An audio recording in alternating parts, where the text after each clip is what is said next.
Ардактуу угармандар, Спутник Кыргызстан радиосунун күн башат программасы өз уктурууларын улантат. Микрофондо мен Шабдан Абылгазы уулу. Биз адаттагыдай эле актуалдуу темалардын алкагында кеп кылуубузду улантабыз. Июлдун аягында президент Садыр Жапаров жагымдуу салыктык климат түзүү максатында чакан жана орто ишкердик субъектилерин колдоо жөнүндө жарлыкка кол койгон болчу.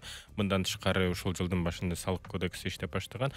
Ошондой эле салыктык саясатты өзгөртүлгөн тартипте иштетүү иштери башталган болчу да. Биз мына ушул багытта сүйлөшөлү деп турабыз. Тактап айта турган болсок, бүгүнкү күндө салыктык саясат канчалык деңгээлде ишкердик субъектилерди деги эле биз чакан бизнеспи, жалпы бизнести колдоого канчалык деңгээлде мүмкүнчүлүк түзөт, анан бул багытта кандай иштер жасалып жаткандыгы тууралуу кеп кылалы деп турабыз. Ал үчүн студиябызда конокторубуз бар. Тааныштырып өтсөм, экономика жана коммерция министрлигинин салык саясаты башкармалыгынын башчысы Кубанычбек Исабеков. Саламатсызбы? Саламатсыздар.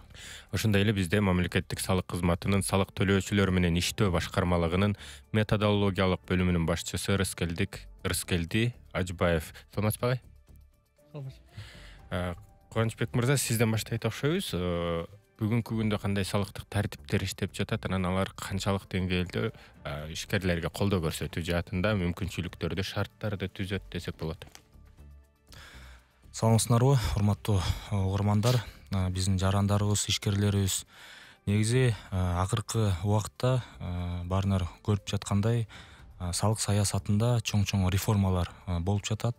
Эң башкысы салык процедураларын фискалдаштыруу компоненттери кирип жатат.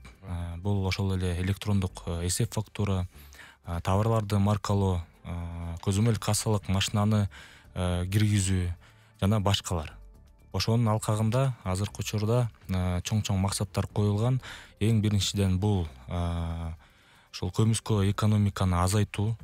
Бул тең ошол ишкерлердин арасында тең шарттарды, тең конкуренция боло турганы жана албетте бюджетке дагы ошол ким төлөбөй жаткан же аз төлөп жаткан ишкерлерден ошол салыктарды толук кандуу төлөттүрүү.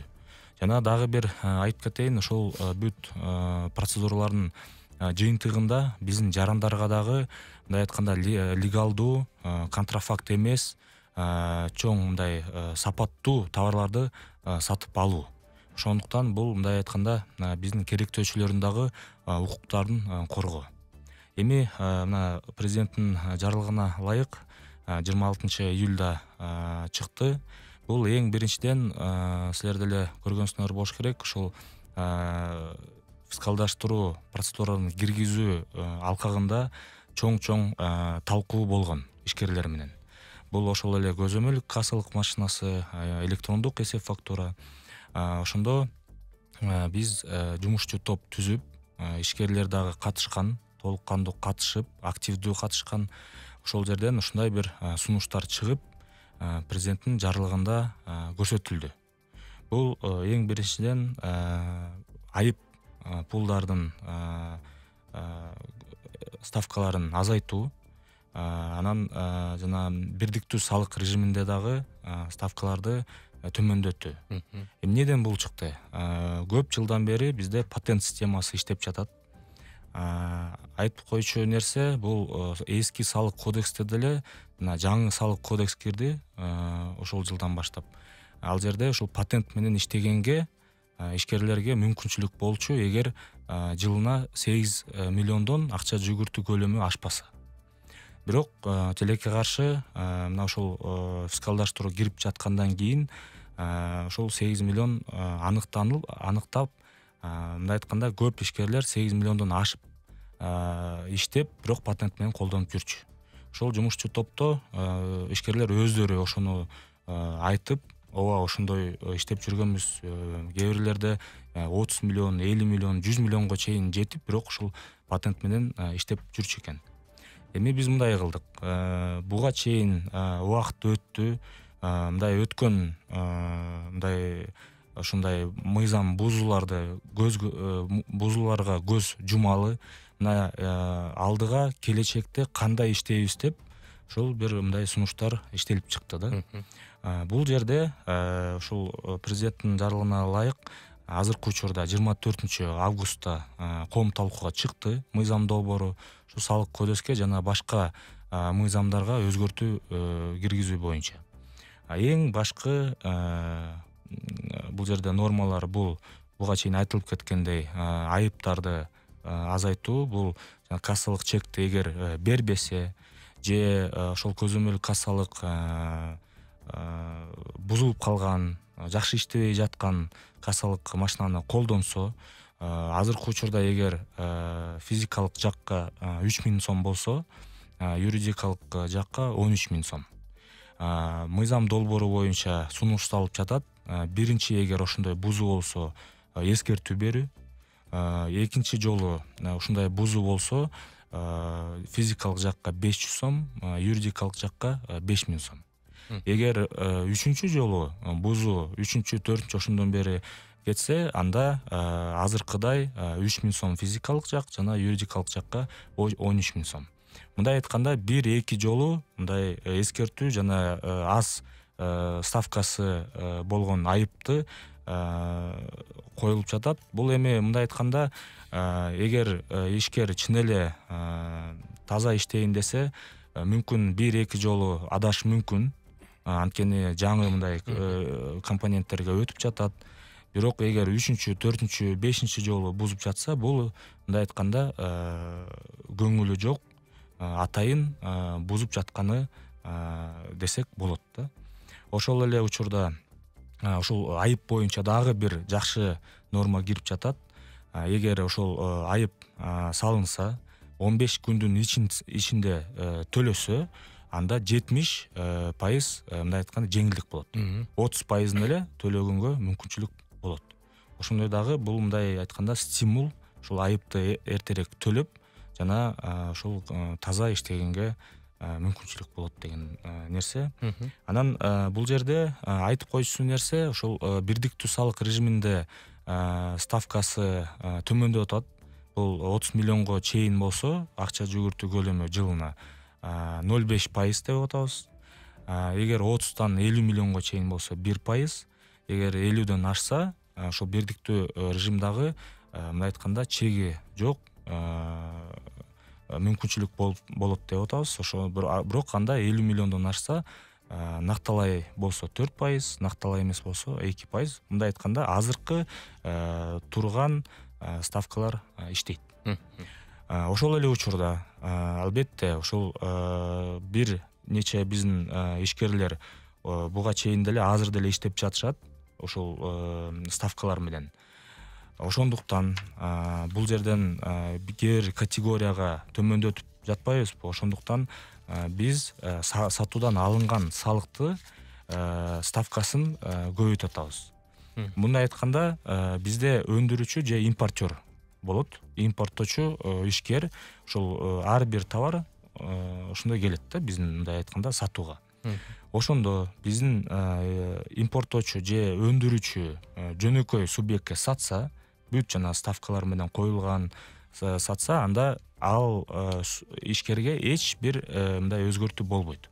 Сатуудан салынган салыгы азыркы учурда 1%, ошондой эле кала берет. Эгер импорттоочу же өндүрүүчү ишкер ошол жана бирдиктүү салыкта иштеген, төмөндөтүлгөн ставка менен иштеп жатса, ошол ишкерге сатканда сатуудан алынган салыгы 3% болуп иштейт. Бул мындай айтканда, бул жана ошо бирдиктүү салыкта иштеп жаткан ишкерлердин нагрузкасы бул жана импорттоочу же өндүрүүчүгө туура келет да. Ошол жерде айтып кетейин, 24 августка коомдук талкууга чыкты. Эртеси эле 25-26 августта биз жолугуштарды өткөздүк.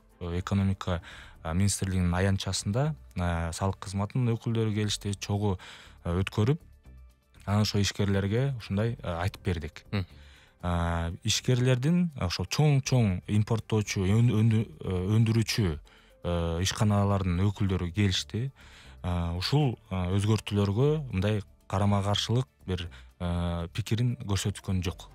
Анткени биз айтып атабыз, эгер ушул буга чейин деле иштеп жаткан бүт салыктарды же ставкаларды менен төлөп жаткан ишкерлерге эгер сатсаңар, эч өзгөрбөйт.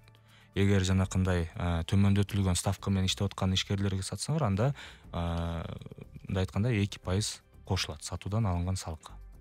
Ушундай өзгөртүүлөр болуп атат. Эми бул бүт иш-чара негизи ушул бүт салыктарды төлөп, ачыкка чыгып, мындай айтканда баардыгына бирдей шарт болуш керек деген саясат болуп жатат. Түшүнүктүү. Бул багытта дагы алдыда кеп калабыз го. Майрамбек Рыскелдиевич, анан салык кодекси иштеп баштагандан бери, ушул буйруктар чыккандан бери аткаруу кандай жүрүп атат буларды? Орчулук жаратпайлы? Саламатсыздарбы, урматтуу салык төлөөчүлөр жана радио угуучулар. Эми жаңы салык кодекси өзүңүздөр билесиздер, 18 январь 2022 жылы кол коюлуп, 1 январдан баштап иштеп атат. Бул негизи салык кодекси жаңы редакциясы негизинен 2 багытта арналган. Бул жалпы салык режими жана атайын салык режимдери бар. Бул эми азыркы биздин президенттин жаңы жарлыгынын чыкканы бул атайын салык режимдерине көбүрөөк тиешелүү болот да. Азыркы күндө мына өзүңүздөр жогоруда кеп кылбадык. Ушул жарлыктын негизинде Минэкономика министрлиги жана салык кызматтары менен башка бир керектүү структура менен ошондой эле бизнес сообщество менен чогуу иштеп атат. Азыркы күндө күчкө кире элек. Биз ойлойбуз, Кудай буйрса, жакын арада күчкө кириш керек. Ага чейинки кодексте белгиленген жана коюлган ставкалар боюнча ушул атайын салык режимине тиешелүү жеке жактар жана юридикалык жактар өздөрүнүн багытына жараша, иштегенине жараша өздөрүнүн бүгүнкү күндө салыктарын төлөп атат. Мисалга айтсак, эми бирдиктүү салык отчету боюнча жанагы айыл чарба өндүрүшүндө, производство өндүрүштө жана сатуу тармагында иштегендер если которуу жолу менен болсо 4%, если накталай акча менен жүргүзгөн ишмерлик кылса 2%. Андан сырткары 3 тармактан сырткарынын баардыгы 6 жана 4%. Накталай 6% которуу. Андан сырткары өзүңүздөр билип мурун тиги милдеттүү патент деген бар болчу. Ооба. Милдеттүү патент азыр жаңы салык кодексинин негизинде жоюлган. Ошол милдеттүү патент менен иштеген жеке ишкерлер, мисалы үчүн бильярд менен иштегендер, жана баня менен иштеткендер обязательно патентте болчу да. Азыр эми аларга 8% жалпы товар жүгүртүүдөн 8% менен бүгүнкү күндө иштеп атышат. Бул боюнча дагы ушу каралат болуш керек, кылдыйланат болуш керек. Андан сырткары контракт деген бар эле. Бул да жоюлган да. Бул дагы ушу бирдиктүү салык режимине түшүп калды. Общепиттер 8% менен, сауналар 8% менен калды.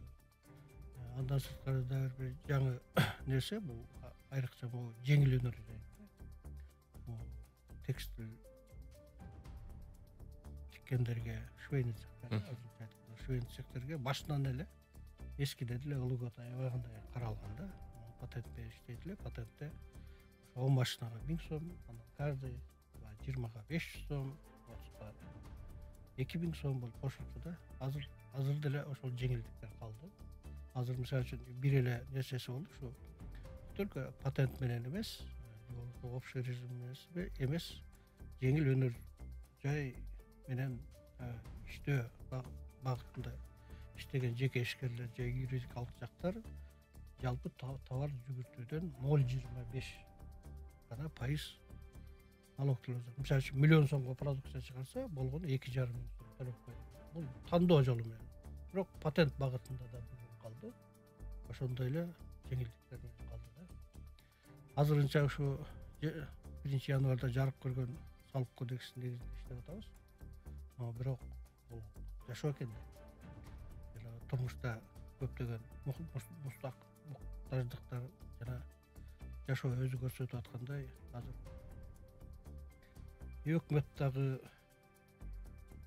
өкмөттүн мүчөлөрү дагы салык кызматы дагы күндөн күнгө салык төлөөчүлөргө жакшыртуу максатында изденүү менен иш кылып келет. Өткөн мезгил менен анализ кылууга туура келип атат. Ошондуктан мондай кайра указдар, токтомдор өзгөрүш чыгып атат. Кудай буюрса мен ойлойм, жеке салык төлөөчүлөрдүн муктаждыктарын ишке ашырабыз. Ушул жеңилдиктер боюнча салыктык жеңилдиктерди бир катар тармактарга бериле тургандыгы улам ЖМКлардан чыгып калып атат. Маселен ала турсак креативдүү индустриялар деп атабыз, IT тармак деп атабыз, жеңил өнөр жай деп атабыз, айыл чарбасы деп атабыз. Анан кайсы тармактарга ушу жеңилдиктер канча пайызда бериле турган болуп калды? Же берилдиби? Эми мурун деле жеңилдиктер көп берилип жаткан. Албетте бул дүйнө жүзүндө болуп жаткан практика. Салык саясаты мындай айтканда стимулдук функциясы болушу мүмкүн, жана чектөө функциясы. Анан ошол стимулдук функциясына ылайык ар бир өлкө өзүнүн приоритеттик тармактарды колдогонго бир нече жеңилдиктерди бериши мүмкүн. Ошол эле учурда салык жагынан дагы бизде мурунтан бери ушул мына айыл чарба тармагы, жеңил өнөр жай тармагы, мындай айтканда биздин ушул авангард болуп жаткан тармактарга жеңилдик берилип келип жаткан. Эми азыркы учурда мына жаңы салык кодексте айтпай эле коеюн, азыркы учурда ошол мыйзам долбоору боюнча сөз болуп жаткандыктан ушул мыйзам долбоорунда кандай жеңилдиктер көрүлүп жатат. Бул ошол эле жеңил өнөр жай тармагында буга чейин Майрамбек Рыскелдиевич айтып кеткендей 0,25% көрсөтүлгөн. Бул былтыр ошол жеңил өнөр жайдын өкүлдөрү менен чогуу иштелип чыккан ставка болду да. Эми азыр дагы бир суранычы болуп жаткан, бул жана чоң ири юридикалык жактар, бул ошол жеңил өнөр жай тармагындагы бир жеңилдиги бар эле. Азыркы учурда дагы бар. Бул ошол ар бир кызматкеринин кирешеден алынган салыгы, бул жана минималдык расчетный доход деп коет, ошондон төлөнөт. Мурун эгер чеги бар болчу, 50 кызматкерден ашкандан кийин эле бул жеңилдик иштейт деген талап бар болчу. Жаңы салык кодексте ошол 50 аш керек деген кызматкер деген талабын алып койгонбуз, бирок социалдык фонд жагынан, камсыздандыруу төлөмдөрүнүн жагынан ошол 50 кызматкер деген калган.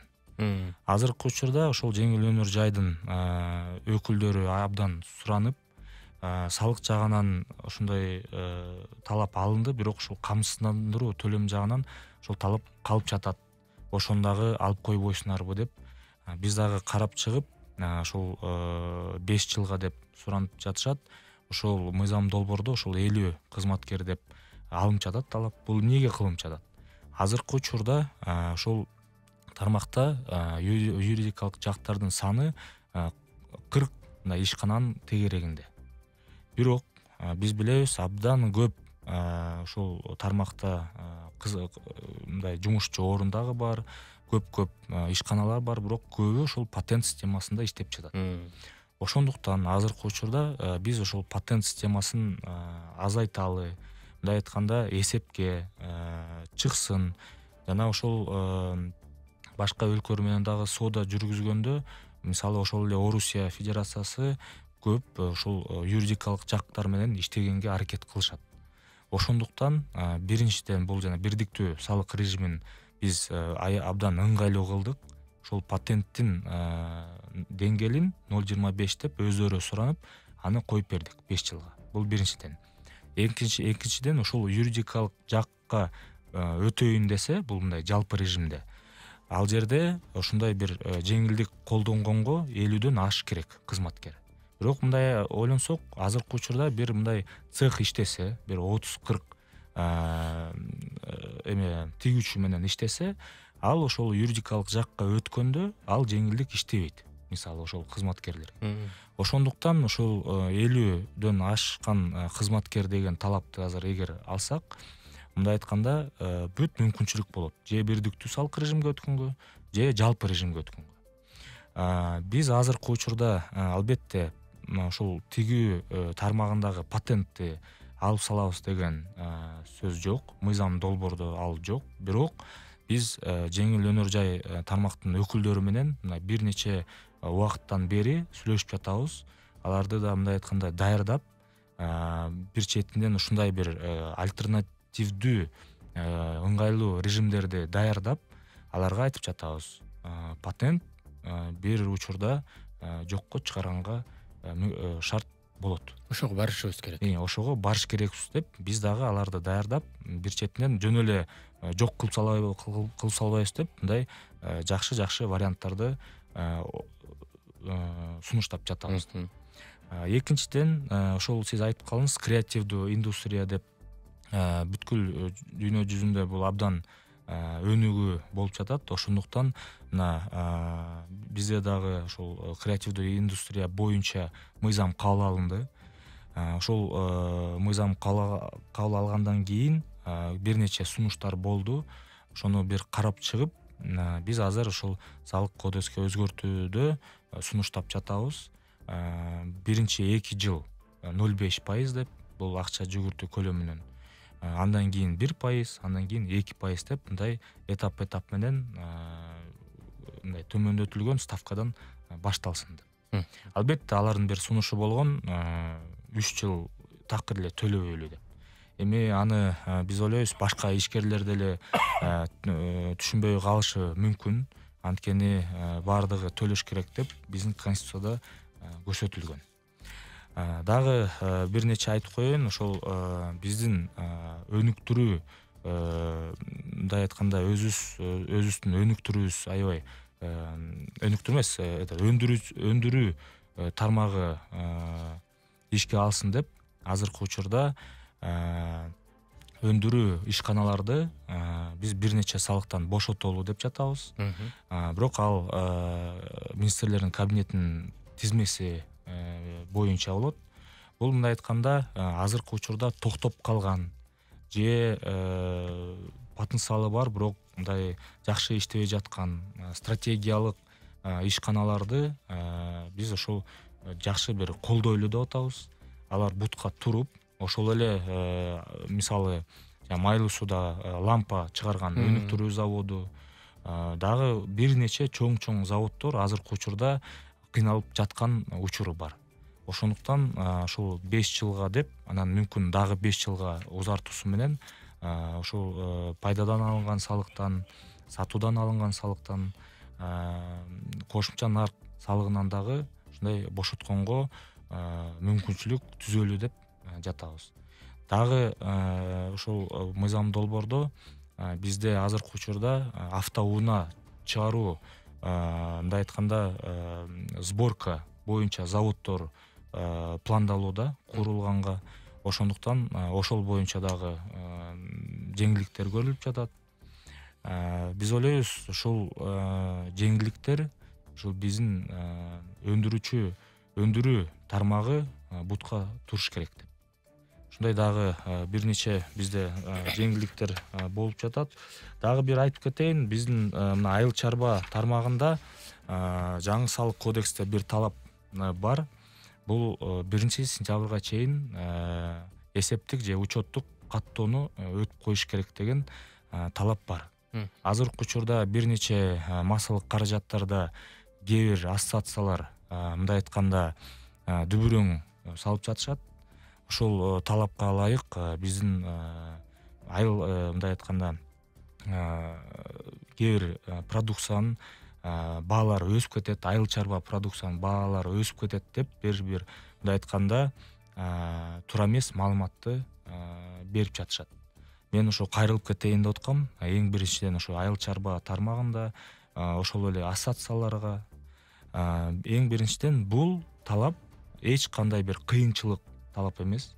Бул мындай айтканда азыркы учурда айыл чарба өндүрүүчүмүн деп өзүн аныктаган дыйкандар салык каттоодон өтүшкөн, буга чейин салык жер салыгын төлөп жүрүшкөн. Ошондуктан негизи салык каттоосу болуш керек.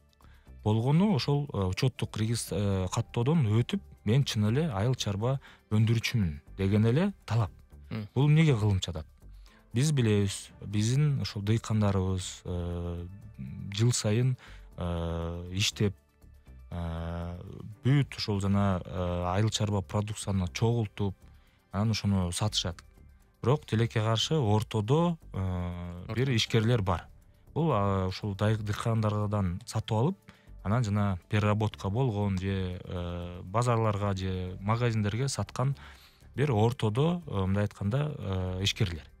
Ошол ишкерлер өзүн мен айыл чарба өндүрүүчүмүн деп эч салыктарды төлөбөй азыркы учурда ошондой учурлар бар.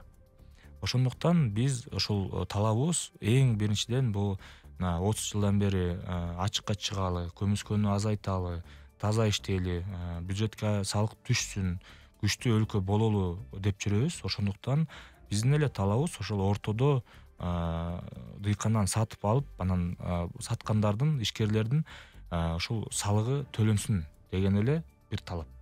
Ошондуктан ушундай талап кирип атат. Албетте, эми биз түшүнүп атабыз, ошол 8 ай бар болчу мөөнөт ошол каттоодон өтүп койгонго. Бирок мүмкүн ошол биздин менталитетибиз болобу, ошол кээ бир жерде мүмкүн маалымат жетпей калдыбы деп азыркы учурда көп сунуш болгондуктан ошол каттоону биз жылдын аягына мөөнөтүн узартып жатабыз. Абдан жакшы. Ардактуу угармандар, биз жагымдуу салыктык климат түзүү, ишкерликти колдоо тууралуу кеп кылып атабыз. Студиябызда экономика жана коммерция министрлигинин салык саясаты башкармалыгынын башчысы Кубанычбек Исабеков жана мамлекеттик салык кызматынын салык төлөөчүлөр менен иштөө башкармалыгынын методологиялык бөлүмүнүн башчысы Майрамбек Ажыбаев бар. Анан Майрамбек Рыскелдиевич, жогоруда дагы бир катар нерселерди айтып өттүк да. Жеңилдиктерди берүү жаатында, ошондой эле айыптарды киргизүү жаатында дагы да. Анан бүгүнкү күндө ушул айыптар колдонулуп жатабы? Чоң рахмат. Бүгүнкү күнү негизи мыйзамда кандай кабыл алынса, Талаптар болсо, талаптар боюнча бүгүнкү күнү салык кызматы толук кандуу иштеп жатат. Жалгыз гана жанагы указ президенттин жарлыгынын негизинде азыр жана контрольный кассовый машиналар боюнча коюп аткандар, же болбосо кое тургандарга, же болбосо жанагындай кассовый аппараты бузук мезгилде иштеп аткандарга, же болбосо мындай бербей койгондорго түшүндүрүү иштери боюнча кененирээк жүрүп атат. Азыр ошо эскертүү багытында болуп атат.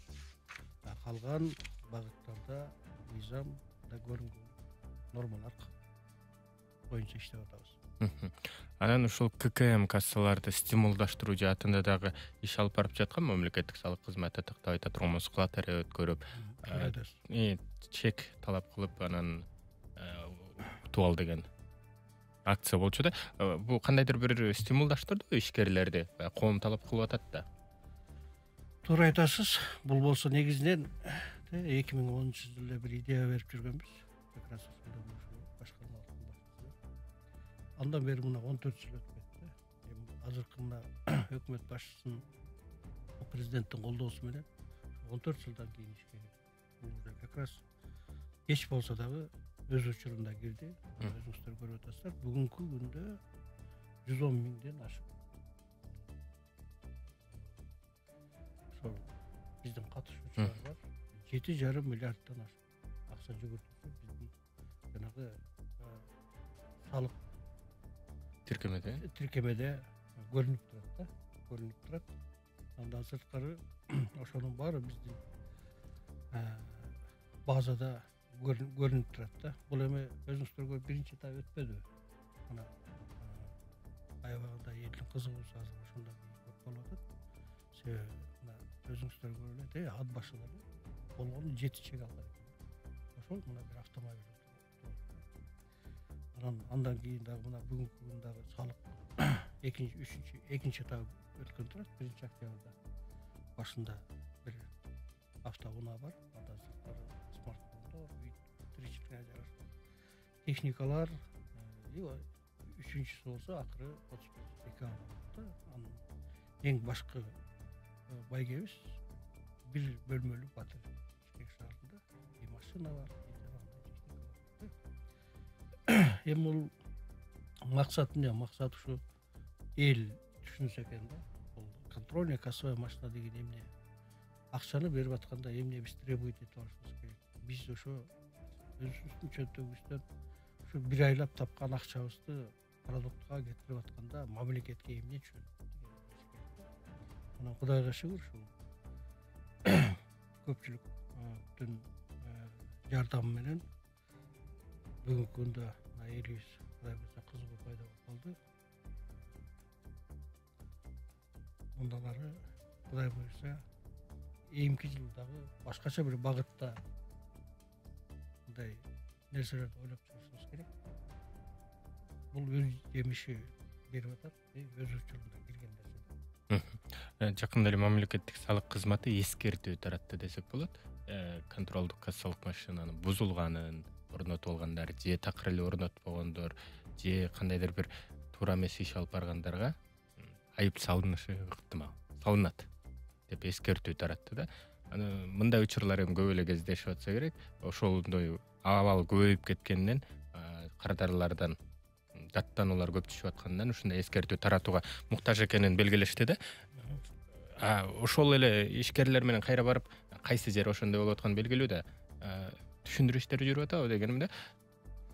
Бул салык кызматынын түздөн түз милдети да. Биринчи очередь биз ушу салыкчыларга, салык төлөөчүлөргө биз салык мыйзамын, салык төлөө маданиятын үйрөтүшүбүз керек, аны жеткизишибиз керек. Бул башында салык кодексине киргенде жер жерлерде средства массовой информацияларда ар кандай мындай сайттарда көп жумуштарды өткөзүп келебиз. Бирок тилекке каршы контрольный кассовая машина боюнча информация аздыгына байланыштуу же элибиздин мындай туура эмес мындай көңүл кош мыйзамга бир көңүл бургандыгына байланыштуу көпчүлүгү өзүңүздөр билесиздер. Кичинекей магазиндерде сатып алуучулар карапайым эле.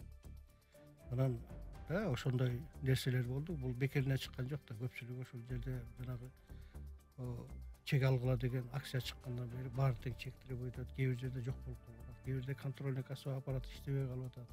Кээ бир жерде сатуучулар өздөрү билбей калып атат кандай колдонушту, кандай ошонун негизинде келип чыккан да. Бизде информация бар.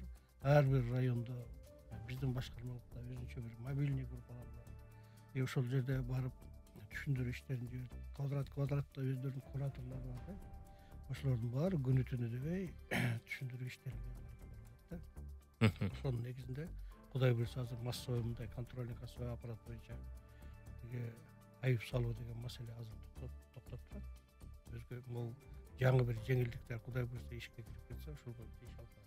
Көпчүлүк себеби эмнеден болуп атат? Бул атайын баягы каалабагандыктанбы же жаңы аппараттан түшүнбөй калып, иштете албай калып деген да маселе болуп калып атабы? Эми атайын дегенден алыспыз, но бирок адамбыз да. Болсо керек арасында. Ооба да. Болсо керек, бирок могу жаңы кирген нерселерди айрыкча могу аппаратный мобильный болуп кирип атпайбы? Ооба.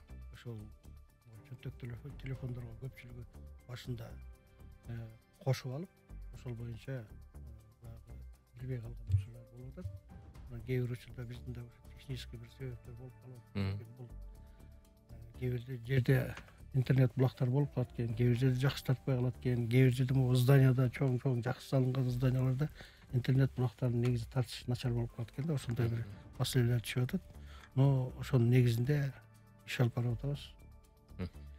Кудай буйрса дагы дальше иштейбиз да. Абдан жакшы. Кубанычбек мырза, анан салыктык жеңилдиктер боюнча жана бир топторун айтып өттүңүз. Анан дагы бир нерсени айтып калдыңыз. Бул көп эле жолу айтылган, биздин студияда да айтылды. Бирок ошентсе да кайталанса, баягы келме бузулбайт деген сөз бар. Жалпы анан бирдиктүү салык боюнча дагы өзүнчө эмнеси менен айырмаланат, бир аз түшүндүрүп койсоңуз. жаңы салык кодексте буга чейин биздин кесиптешибиз айтып кеткендей эки негизги режим болуп жатат азыркы учурда. Бул жалпы режими. Жалпы режимде негизи ири компаниялар мурун деле иштеп жатышкан. Азыркы учурда алар ошол улантып жатышат иштеп. Бул режимде пайдадан алынган салыгы бар, кошумча нарк салыгы жана сатуудан алынган салык. Бул эми 3 негизги салыктар. Албетте бул режимде эгер жана токен тармагында иштеп жаткан ишканалардын дагы бир нече салыктары бар. Бул роялти, бонус деп коет. Кирешеден алынган салык, налог на доход деген өзүнчө дагы бир пайдадан алынган салыктын ордуна ошол салыкты төлөшөт. Эми бул мындай айырмасы бар да токен тармагында. Бул жалпы режим негизи ошол чоң ири компанияларга кызыктуу. Биринчиден, экинчи бул импорт экспорт менен иштеп жаткан ишканаларга да кызыктуу болушу мүмкүн. Анткени ал жерде кошумча нарк салыгынын жана зачет системасы бар. Ошондуктан ушул ишкерлер иштеши мүмкүн. Экинчи негизги режим бул бирдиктүү салык режим. Бул мындай жеңилдетилген жөнөкөй режим деп саналат. Анткени бул жерде ошол 3 салыктын ордуна бир эле салык төлөнөт.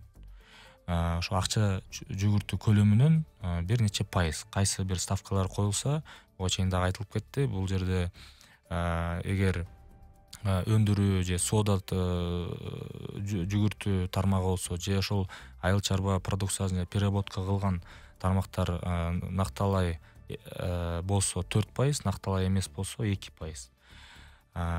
Эгер башка ошол түрлөр болсо, бул көбүнчө кызмат жана жумуш кылуу түрлөрү болсо, ал жерде накталай болсо 6%, накталай эмес болсо 4%.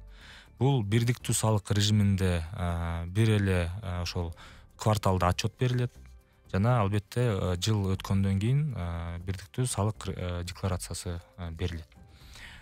Ушул бирдиктүү салык режими негизи ошол кичи орто бизнеске абдан ыңгайлуу, ылайыктуу деп ойлойбуз. Ошондуктан буга чейин иштеп жаткан эгер жанагы милдеттүү патенттеби же салык контракты болобу, же азыркы учурда мына патент, жөнөкөй патент, ыктыярдуу патент деп коебуз, мурунку азыр жөн эле патент болуп калды. Бул 8 миллиондон эгер ашса, ошол эки режимден бирөөсүнө өтүш керек. Тандап өтүш керек. Ошондуктан албетте мына ишкерлер менен сүйлөшүп жатканда ошо бирдиктүү салык режими кызыктуу деп айтып жатышат. Анткени бул жерде мындай жана татаал бухгалтерияны жүргүзүп, ар бир чыгымдарды санап, пайдадан алынган салыкты санап, анан кошумча нарк салыгы 2-12% кошулбайт деп мындай бир нече өзүнүн мындай кызыктуу жерлери бар да.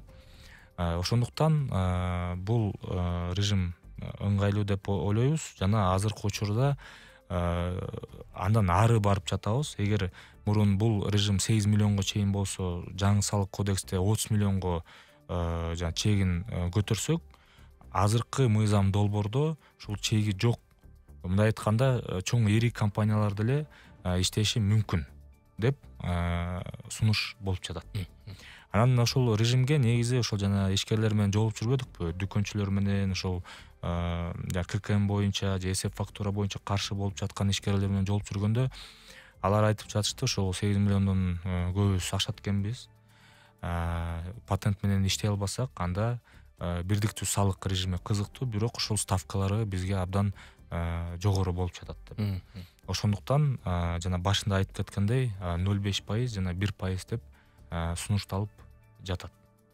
Ошондуктан мен ойлойм, ошо эки режимге негизи өтүп, эми дүйнө жүзүндө эсеп болуш керек. Кандай киреше алсаң, ошондон салык төлөш керек деген эле, мындай айтканда, адилеттүү принцип болуп жатат. Анан дагы бир айтып кетсем, уруксатпы, ушул мыйзам долбоорунда тамактануу жагдайларга дагы бир нече жеңилдик болуп жатат. Буга чейин айтылып кеткендей, азыркы учурда 8% болсо, тез тамактануучу жайлар, тез болобу, же ресторан болобу, кафе болобу, ушундай бирдиктүү салык режиминде 8% деп көрсөтүлгөн. азыркы учурда бул 6% накталай болсо 4% накталай эмес болсо деп Бишкек менен Ошко көрсөтүлүп жатат. Жана калган региондорго накталай болсо 5%, накталай эмес болсо 3% деп, мындай айтканда 8ден 3кө чейин түшүп жатсак десек болот. Сунушталууда бул, Бул сунушталууда. Эми бул боюнча биз ошол тармактын өкүлдөрү менен жолукканбыз. Мен ачык айтайын, 2% деп бир нече ролик дагы жүргүзүп, мындай айтканда кичине туура эмес маалыматты берип жүрүшкөн. Биз ага көп мындай реакция кылган жокпуз. Андан көрө давайте бизге келгиле, жолуктук. Анан жолукканда бүт анализдерди жүргүздүк. Алар өздөрүнүн цифраларын беришти, биз өзүбүздүн цифраларыбызды берип, анан жакшынакай иштеп чыгып, ушул ставкалар менен макулдашуу болду.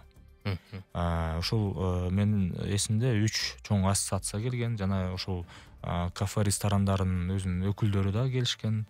Албетте ошо региондон дагы көп сунуштар болушкан. Ошондуктан айтсак болот, ошол 5-3% деп региондорго көрсөтүлүп жатат. Анан дагы бир айтчу нерсе, биздин президентибиз Садыр Нуркожоевичтин жарлыгына ылайык салык кодекске өзгөртүү маселеси бул бир. Жана өкмөттүн, биздин министрлик кабинетинин бир нече чечимдерине өзгөртүү киргизүү маселеси бул 2. Ошондуктан экинчи долбоор бул ушул токтом долбоору дагы 24 августта коомдук талкууга чыкты. Бул жерде ошол ККМдин кээ бир категорияларга киргизүү мөөнөтүн узартуу маселеси. Биринчиден бул биздин базарларда иштеп жаткан ишкерлерге ошол ККМ киргизүү токтом долбоору боюнча жылдын аягына чейин сунушталууда. Азыркы учурда ар кандай сунуштар да келип жатат ушул мөөнөттөр боюнча. Албетте биз бүт сунуштарды карап чыгып, анан ушул өкмөткө макулдашуу токтом долбоорун киргизебиз. Дагы ушул токтом долбоорунда жана көчөдө саткан, мындай айтканда кичи ишкерлер, айыл чарба продукциясын, гүлдөрдү саткан дагы бир нече мындай өзүнүн үй бүлөсүн бага турган бир кичинекей ишкерлерге ушу ККМ колдонбосо мүмкүнчүлүк болот деп дагы ушул токтом долбоордо сунушталууда. Дагы ушул токтом долбоордо ККМ киргизүү маселе боюнча көп ишкерлер кайрылып жатышкан буга чейин дагы. Жылдын аягына чейин эски талаптар менен ошо ККМди каттоо мүмкүнчүлүгүн бересиңерби деп сунуш болуп жаткан. Ошол кайрылууларды карап чыгып, азыркы учурда дүйнө жүзүндө болуп жаткан окуяларга ылайыктуу көп ККМ бизде Орусия Федерациясынан келет. Ошондуктан ошол жаңы талап боюнча ККМдер келип жатышат, бирок бир нече бир маселелер болуп жаткандыктан ошол эски талаптар менен каттоо боюнча ККМдерди уруксат эткенге ушул жылдын аягына чейин токтом долбоорунда дагы көрсөтүлүп жатат да. Түшүнүктүү. Анан уктуруунун жүрүшүндө бир маанилүү бир жагдайды айтып өттүңүз. Ошол боюнча мындай тактабыраак айтып берип койсоңуз жакшы болот эле. Бул стратегиялык маанидеги ишканаларга жеңилдиктерди кароо боюнча. Майлуу суу лампа заводун эске салып кеттиңиз. Бул ишкананы жандандыруу боюнча аракеттер көрүлүп атканын билебиз. Анан дагы кайсы ишканалар бар бул стратегиялык маанидеги? Негизи бизде мыйзам чегинде ошол стратегиялык ишканалардын тизмеси бекитилген. Ал жерде көп ишканалар бар. БМЗ деп коебуз, жана Бишкектик машина өндүрүүчү заводу, БШЗ деген бар. Анан чоң стратегиялык Интерглаз деген ишканалар бар. Ошол Кыргызстан боюнча көп. Анан бул мыйзам долбоорунда ошол стратегиялык эле эмес, стратегиялык албетте ишканаларда колдоо көрсөтүлүш керек деген ой пикир бар. Жана эгер бизде өндүрүлбөгөн ошол толук импорт болуп жаткан товарлар эгер болсо, анан ошондой товарды өндүрөбүз деп эгер ишкана ачылса, жаңы ишкана, мындай айтканда импортозамещение деген максатында ошондой ишканаларды дагы колдойлу деген ой пикир бар. Албетте бул министрлер кабинетинин ошол критерийлер түзүлүп, баардыгын эле мындай айтканда тең эмес атаандашуу кылбай, максималдуу ушул керектүү ушул импорт болуп жаткан товарларды эгер бирөө бул жерде өндүрөм деп ошондой ишкана ачылса, ошондой ишканаларды колдойлу деп атабыз. Эң биринчиден бул ушул биздин өзүбүздүн өндүрүш мындай өнүгүү болсун дегени, импорт азайсын жана бизден чыга турган экспорт көбөйсүн деген максат болуп жатат. Анан Кыргызстан 80 деп эйлейм, 70-80% импорттун көз карандыбызда, анан көп ишканалардын баарына эле жеңилдик болуп калбайбы дегеним да. Айрымдар эми ача албайбыз дейбиз. Албетте, биз ошондуктан айтып атабыз, бул жерде мына салык кызматы бар, каржы министрлиги бар. Бул жерде албетте бир балансты кармаганга аракет кылабыз. Анткени кээ бир мына мамлекеттик органдар көбүнчө бюджет толсун дейт. Кээ бир мисалы министрликтер, айыл чарба министрлиги же дагы бир нече министрликтер ошол өз тармагы өнүксүн, максималдуу түрдө жеңилдиктерди бергиле сунуш кылып жатышат. Биз эми экономика министрлиги, мен ойлойм, бул жерде албетте ошол ишкерлерди колдоп, экономика өнүксүн деген чоң максат. Бирок ошол эле учурда бюджет дагы мындай айтканда кыйналбасын, бюджетке дагы мындай аз түшүп калбасын деген дагы бизде максат бар.